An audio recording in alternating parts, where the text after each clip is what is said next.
설교를 시작하면서 제가 우리 성도님들에게 한 가지 퀴즈를 내려고 합니다. 잘 듣고 한번 맞춰보세요. 지금까지 인류가 존재하면서 수많은 철학자들이, 사상가들이, 그리고 신학자들이 이 분야에 대해서 굉장히 많이 연구를 하고 해답을 얻으려고 노력을 했습니다. 굉장히 그 대답을 얻기를 원하지만 그 대답을 찾기가 굉장히 쉽지가 않았어요. 이 문제에 대해서 평생을 고민하며 살았던 사람들이 굉장히 많이 있고요. 이 문제를 해결하기 위해서 평생을 수련했던 사람들도 굉장히 많이 있습니다. 소크라테스, 에피쿠로스, 세네카, 몽테뉴, 소펜하우어, 니체와 같은 철학자들이 이 문제에 대한 해답을 얻기 위해서 굉장히 많이 노력을 했고요. 그 가운데서도 에피쿠로스라고 하는 학자는 이것의 본질에 대해서 연구를 했던 대표적인 철학자라고 볼 수가 있습니다. 자, 여기서 질문입니다. 우리 성도님들의 실력을 한번 제가 테스트해 보겠습니다. 수많은 고대 철학자들과 사상가들이 고민했던 이 질문, 요즘에도 계속해서 이슈가 되고 있는 이 질문이 무엇일까요? 보니까 한 두 분 정도만 빼고 전부 아시는 것 같습니다. 네, 제 설교 제목을 이렇게 보시면서요.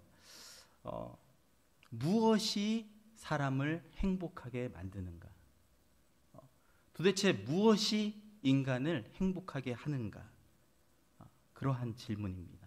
정말 수많은 철학자들, 사상가들, 그리고 신학자들이 이 질문에 대해서 고민을 했어요.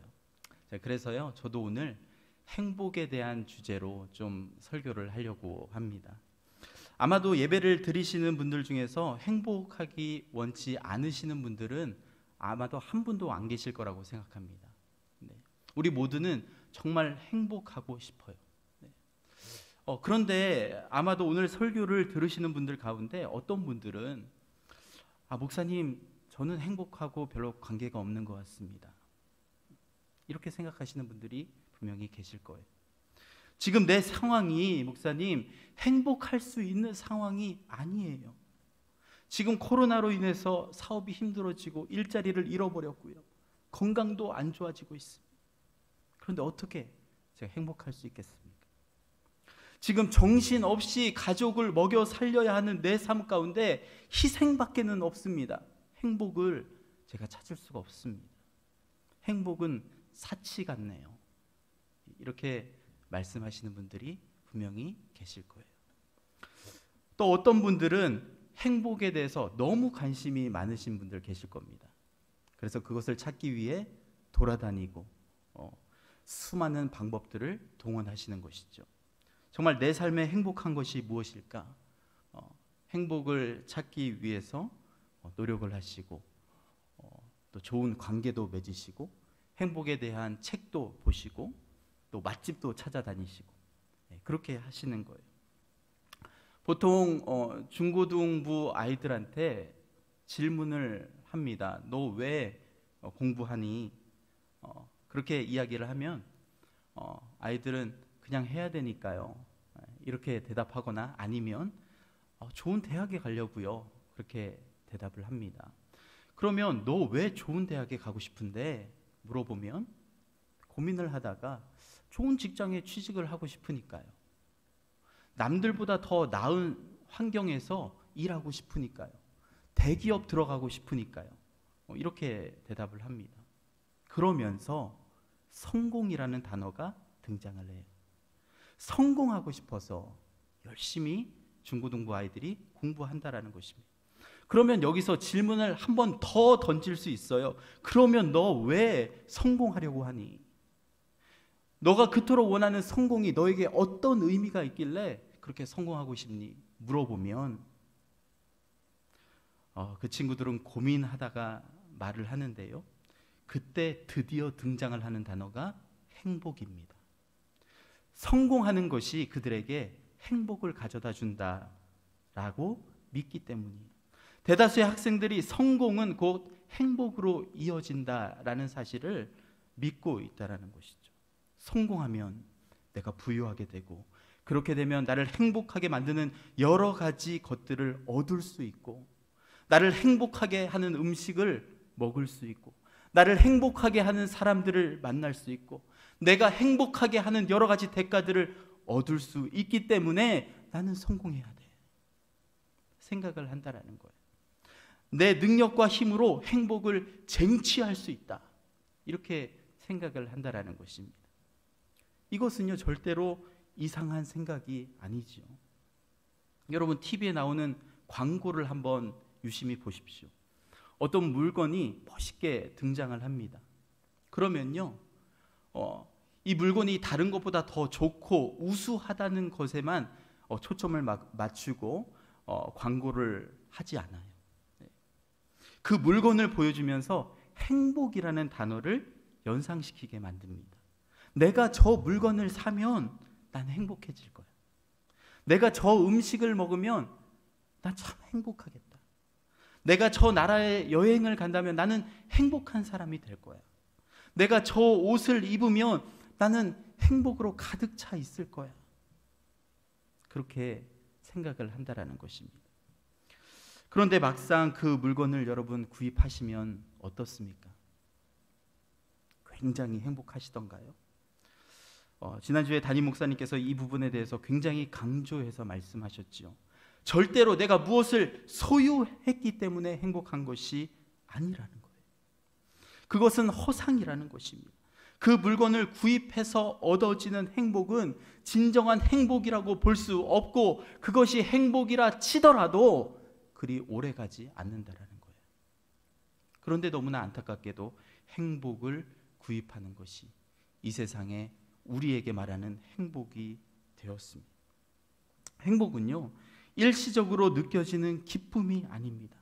다른 사람들과 비교했을 때 얻어지는 상대적인 만족함이 아니에요. 그것은 절대적인 가치입니다.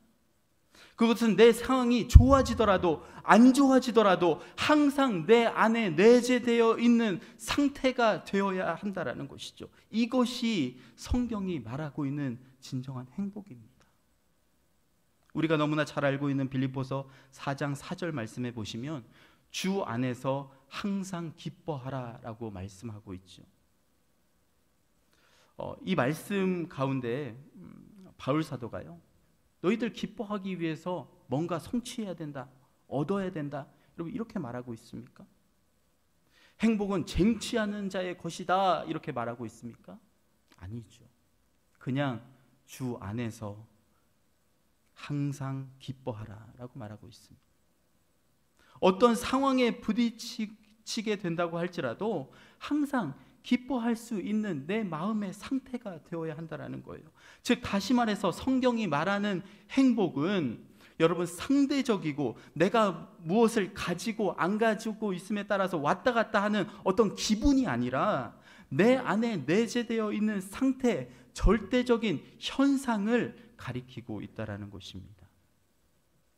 제가 예전에 행복에 대해서 좀 깊게 생각을 할 수 있었던 계기가 있었어요. 한 6, 7년 전 일이었던 것 같은데요. 제가 섬기던 교회에서 선교 대회를 했습니다. 그래서 선교사님 한 분이 초청을 받아서 강사로 오셨어요.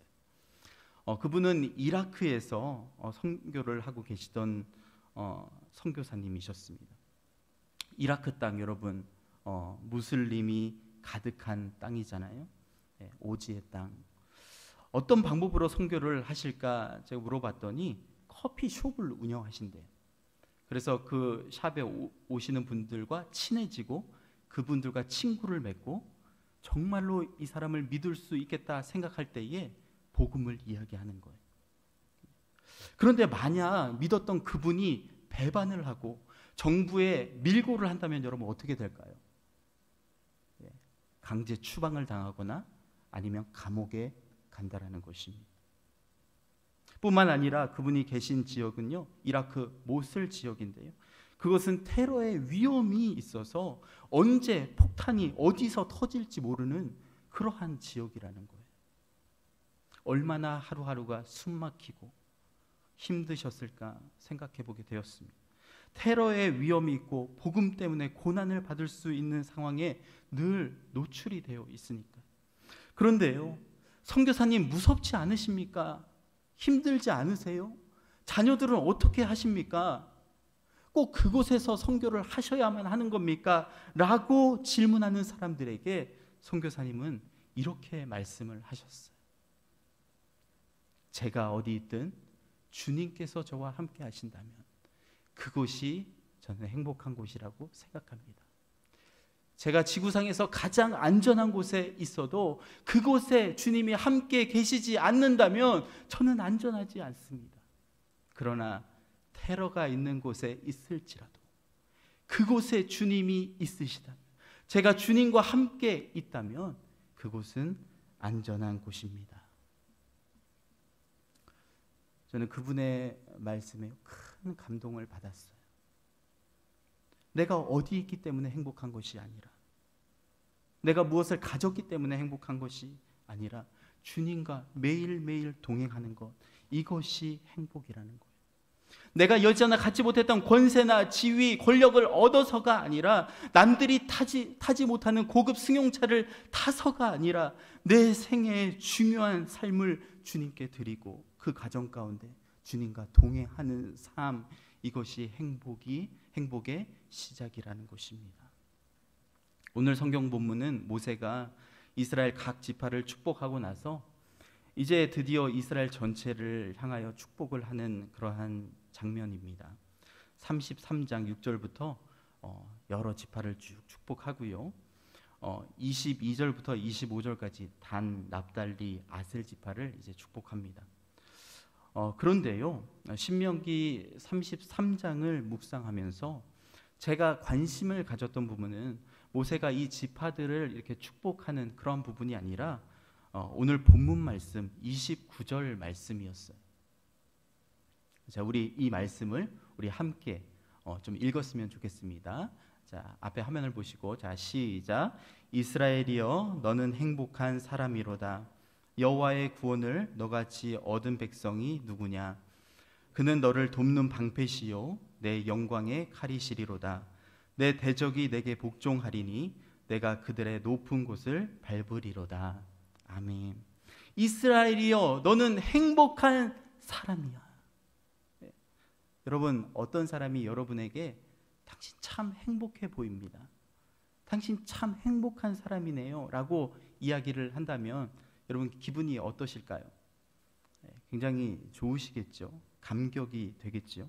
오랜만에 동창회에 나갔는데 오랫동안 만나지 못한 친구를 만나게 되었는데, 야, 너 참 행복해 보인다, 참 행복해 보이네, 이렇게 말한다면 여러분, 에이씨 무슨 행복을 얘기하고 그래, 지금 짜증나는데, 이렇게 생각하시는 분들은 별로 안 계실 거라고 생각합니다.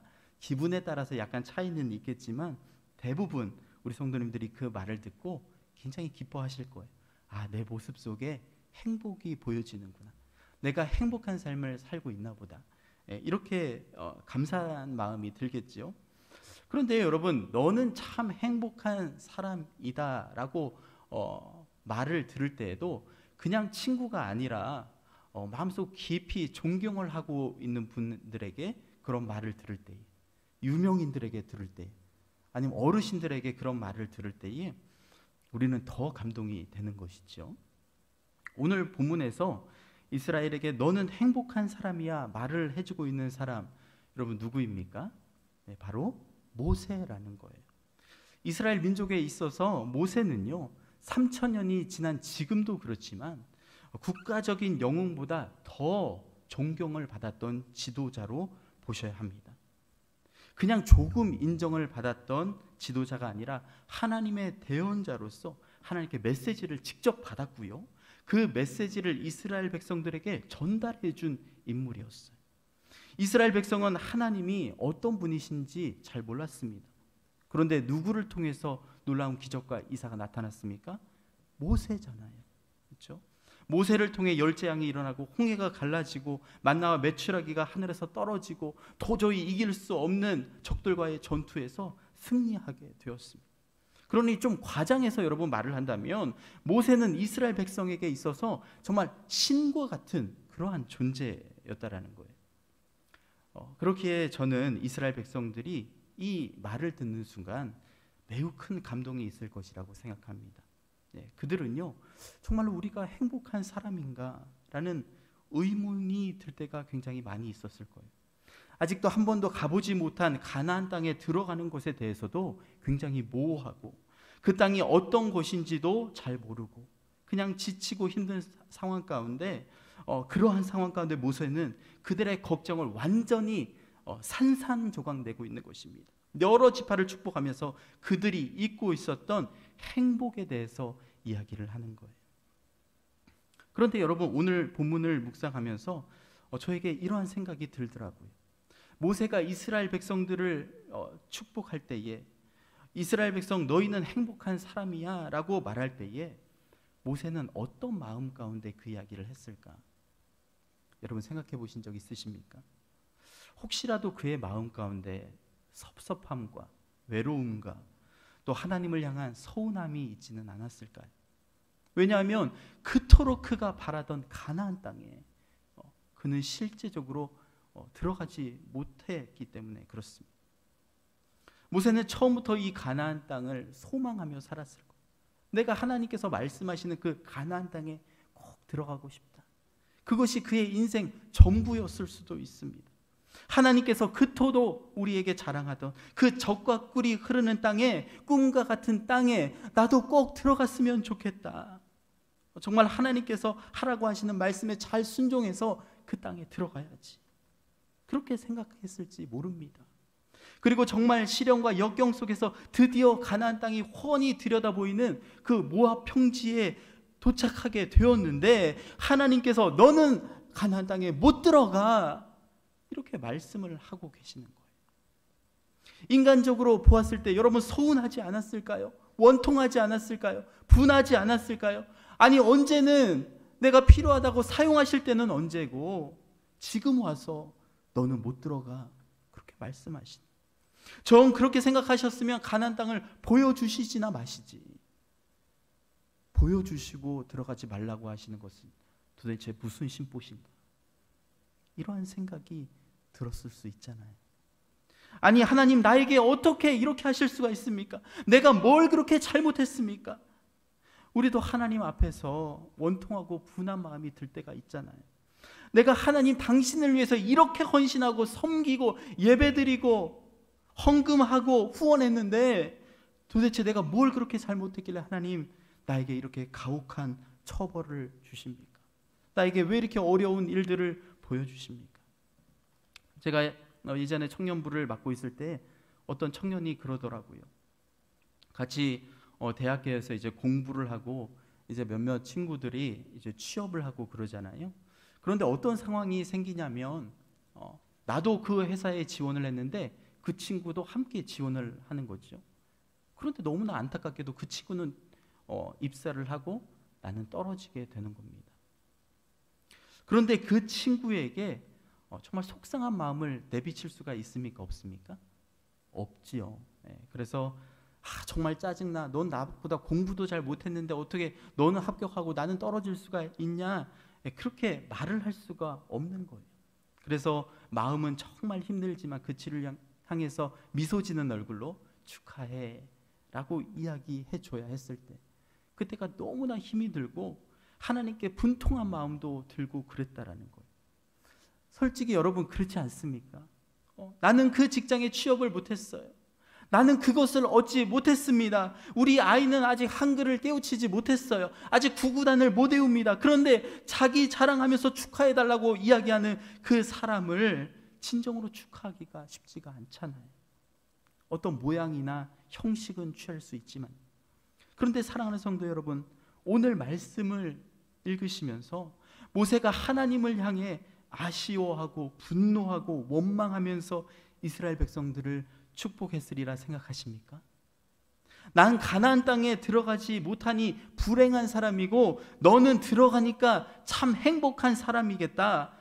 잘났다. 그래, 축하해. 이러한 어조로 이야기를 했을까요? 아니죠. 모세의 영적인 성숙이 바로 이곳에서 드러나는 거예요. 자신은 비록 가나안 땅에 들어가지 못하지만 그 가나안 땅에 들어가는 이스라엘 백성들 이세를 진심으로 축하하는 것입니다. 자신은 비록 하나님의 사역을 열심히 하다가 그토록 꿈꾸던 가나안 땅, 약속의 땅에 들어가지 못하게 되었지만 거기까지 인도하신 하나님, 마지막 사역을 끝까지 마친 것에 대한 기쁨과 감사가 그의 마음 가운데 있었다라는 것입니다. 즉 다시 말씀드리면요, 29절에 이스라엘이여 너는 행복한 사람이로다 라는 축복 가운데는 자신도 하나님 안에 정말로 축복되고 행복한 사람이라는 것을 포함하고 있다는 거예요. 가나안 땅에 들어가는 이스라엘 백성, 너희들만 행복한 사람이 아니야. 나도 행복한 사람이다. 여호와의 구원을 너같이 얻은 자가 누구냐? 나도 그렇다.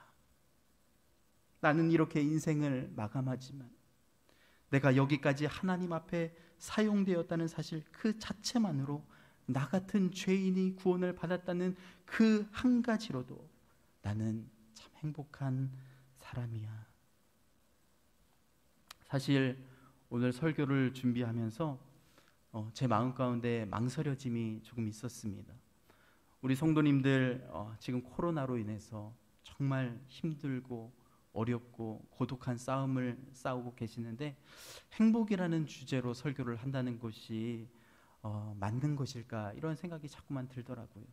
그런데요, 말씀을 묵상하고 기도하면서 들었던 생각은 이럴 때일수록 더욱 주님께서 주시는 행복이 우리의 삶 가운데 있어야 하지 않을까라는 생각이었습니다.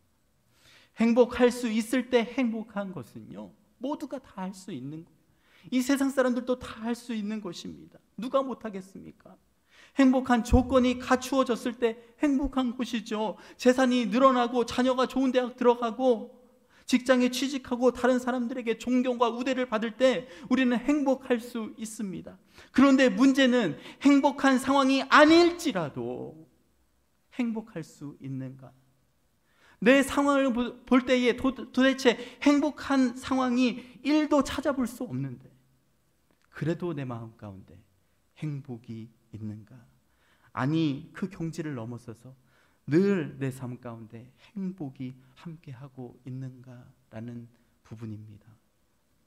사랑하는 성도 여러분, 우리는 행복한 사람입니다. 왜 그럴까요?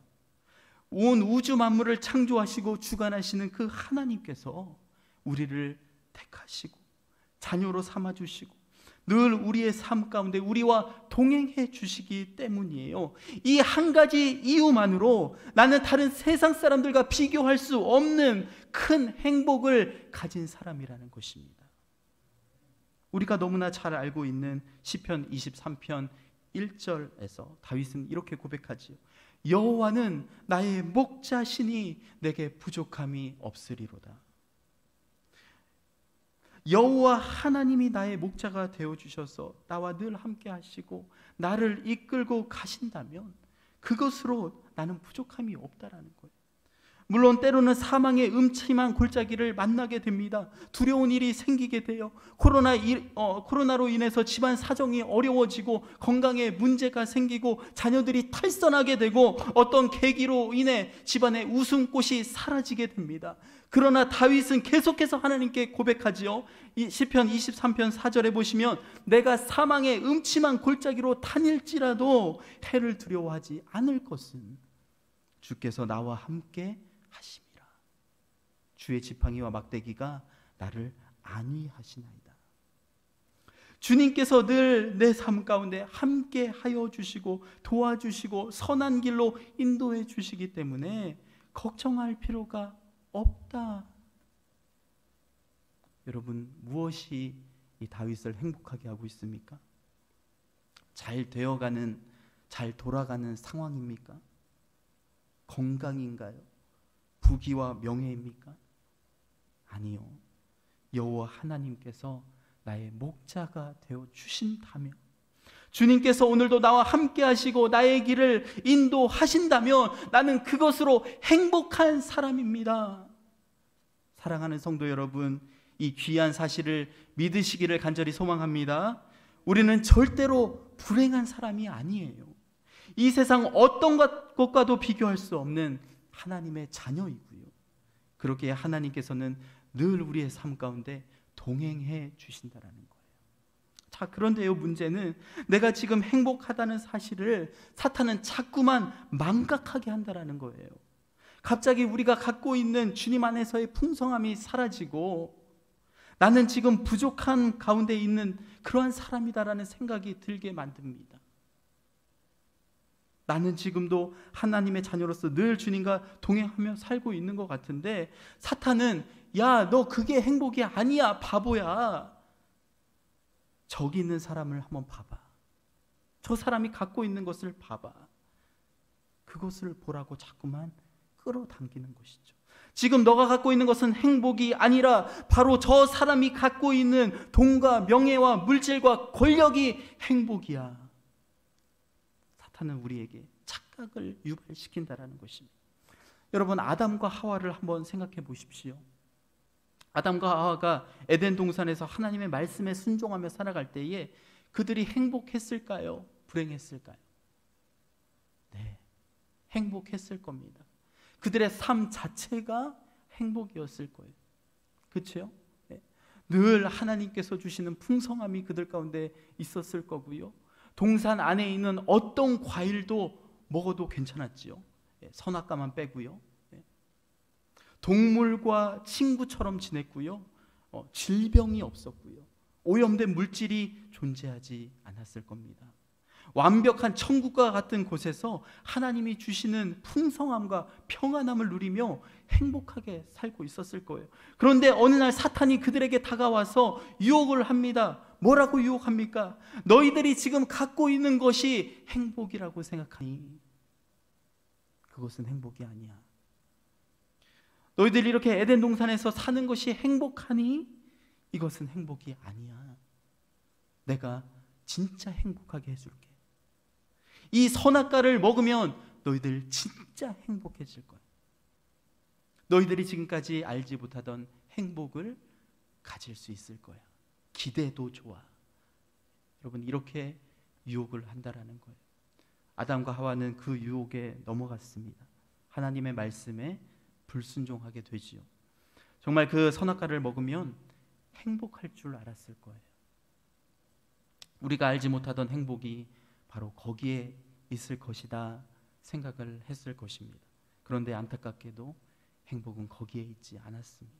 오히려 그것은 그들에게 저주가 되었고 하나님과의 관계를 단절시켰고 그들에게 불행과 아픔, 고통을 던져 주었다라는 것이죠.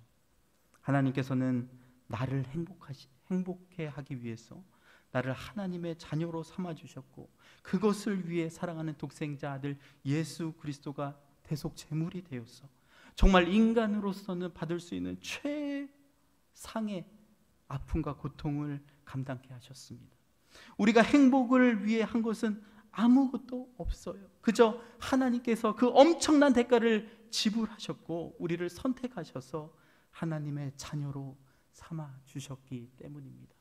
하나님께서는 우리를 바라보시면서 여러분과 제가 행복하기를 정말로 정말로 바라셨다는 거예요. 사랑하는 성도 여러분, 여러분은 행복한 사람이십니까? 그 행복의 이유를 찾아보라고 한다면 여러분 어디에서 찾으시겠습니까? 여러분의 자녀들이, 부모님들이, 이웃들이 당신은 행복해요? 라고 물어볼 때에 여러분은 자신 있게 나는 행복한 사람입니다 라고 말하실 수 있으십니까? 그리고 도대체 그 행복이 어디에서 나오는 거냐고 물은다면 망설이지 않고 그것은 예수 그리스도라고 말씀하실 수 있으십니까? 어쩌면 난 가나안 땅에 들어가지 못한 실패자라고 생각하지는 않으신가요? 왜 하나님 나를 가나안 땅에 못 들어가게 하십니까? 나를 사용하실 때는 언제고 40년 동안 애굽에서 눈치를 받으면서 살게 하시고 또 다른 40년은 광야에서 외롭고 쓸쓸하게 살게 하시고 또 다른 40년은 정말 말도 안 듣는 이스라엘 민족을 출애굽시키고 여기까지 오게 해놓고 왜 내가 가나안 땅에 들어가는 거 막으십니까? 왜 하나님 내가 이제 돈 좀 벌어서 편안하게 떵떵하게 살려고 하니까 다시 사업을 힘들게 하십니까? 왜 하나님 내가 맡은 이 사역 가운데 수적인 부흥이 일어나지 않고 이렇게 점점 축소됩니까? 왜 하나님 내가 이렇게 열심히 공부를 하고 시험을 봤는데 또 실패를 경험해야 합니까? 원망 불평이 우리의 삶 가운데 혹시라도 있지는 않으십니까? 오늘 모세의 모습 가운데 다시 한번 우리의 행복이 어디서 오는지 우리가 점검했으면 좋겠습니다. 그 행복은 내가 가나안 땅에 들어가는 것에 있는 것이 아니라 주님께서 나를 자녀 삼아 주시고 주님과 함께 있었고 그분이 나를 구원하여 주셨다라는 그 한 가지 사실에 있기 때문이에요. 코로나19가 계속해서 확산되는 상황이지요. 정말 몸도 마음도 지쳐가는 그러한 때인 것 같습니다. 제가 지난번 5, 6월에 대신방을 하면서 참 마음이 아팠습니다. 다들 너무 힘드시고 아프시고 우울증에 시달리시고 또 마음 놓고 교회 갈 수 없는 상황 가운데 신앙적인 어떤 죄책감도 있으시고 그런 분들이 굉장히 많이 있으셨어요. 신방을 하면서 우리 성도님들에게 그래도 제가 말씀드리고 싶은 부분이 있었습니다. 그것은 우리는 그래도 여전히 행복한 사람들이라는 사실입니다. 여호와 하나님이 우리의 목자 되시고 그분이 나와 함께 계신다면 여러분이 계신 그곳이 행복한 곳이고요. 여러분들을 통해 행복과 기쁨과 감사가 가정과 이웃에 전달되리라고 생각합니다. 우리 옆에 계신 우리 가족분들 또 친구분들 그리고 아무도 안 계시면 나 자신을 향해서 한번 인사하겠습니다. 당신은 참 행복한 사람입니다. 당신은 참 행복한 사람입니다. 이 말씀 가운데 힘을 얻으시고요. 이 세상에서 가장 행복한 사람으로 일주일을 사시기를 간절히 소망합니다.